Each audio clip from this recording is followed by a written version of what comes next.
China's inflation has raced past the government's target for the fourth month running. Consumer prices rose 4.9% in the year to January.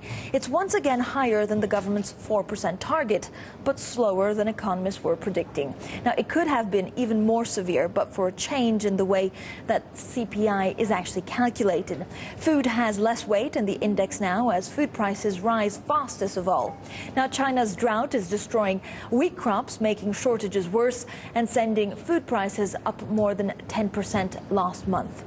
Meanwhile, China's producer prices inflation came in above estimates, accelerating to around 6.6%. Now, in terms of what that did to the Asian markets, they were all higher because that Chinese inflation could have come in much higher than expected, and that would mean that China would have to put interest rates even higher, and that would, of course, have an impact all over the world. Well, for a closer look now at those numbers out of China, I'm joined by Viktor Shvets. He's head of regional strategy for Samsung Securities. Thank you so much for coming in. Thank you for having me. Victor, in terms of what we're seeing in inflation, sure, it's rising. It's rising more than the government probably wanted to.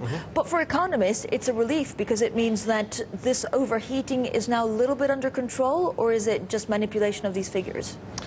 To some extent, it is manipulation of the figures, because there is no doubt CPI numbers would have been higher than 4.9%. But probably the most important figure is actually M2. Money supply increased by 17.2% in January. That's actually the slowest rate of increase for about 2.5 years. Only 12 months ago, the money supply was growing at 20–25%. So what it shows you that the monetary measures introduced by Chinese government is starting to have an impact of reducing money supply and somewhat cooling inflation. Inflationary pressures.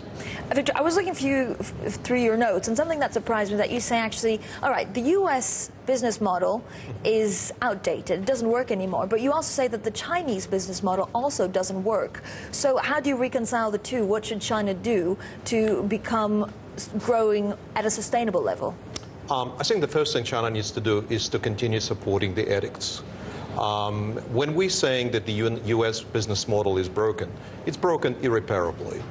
In the last 30 years, U.S. have progressed from being innovative, manufacturing efficient society to becoming a lender and consumer of last resort. I do not believe there is a way in the private sector to rebuild U.S. business model. But China is a mirror image. Is it not just a cycle? It's a cycle. It is not a cyclical.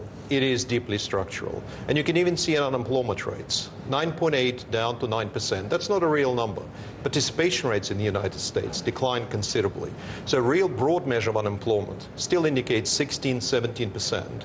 It still indicates very deep structural unemployment for the first time since 1930s occurring and staying in the United States.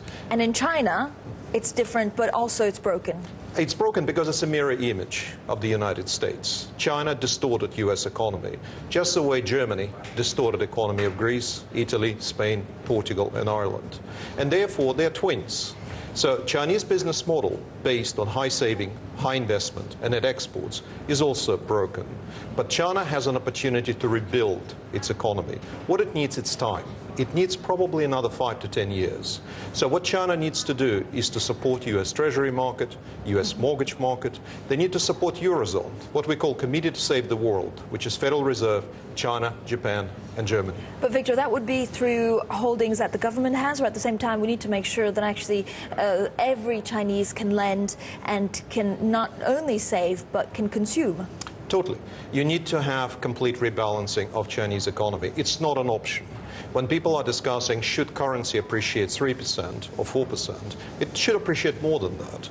And I think Chinese will try to appreciate the currency by more than the consensus currently, which is around 3 or 4%.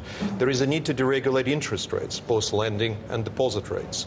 There is a need to get off-balance sheet financing back on the balance sheet of Chinese banks. So there is a whole range of structural things China needs to do. But in the meantime, the key things China needs to do is to make sure that neither U.S. nor Eurozone spins out of control. Keep the show on the road. Yeah. And that would imply that the U.S. goes deeper in debt.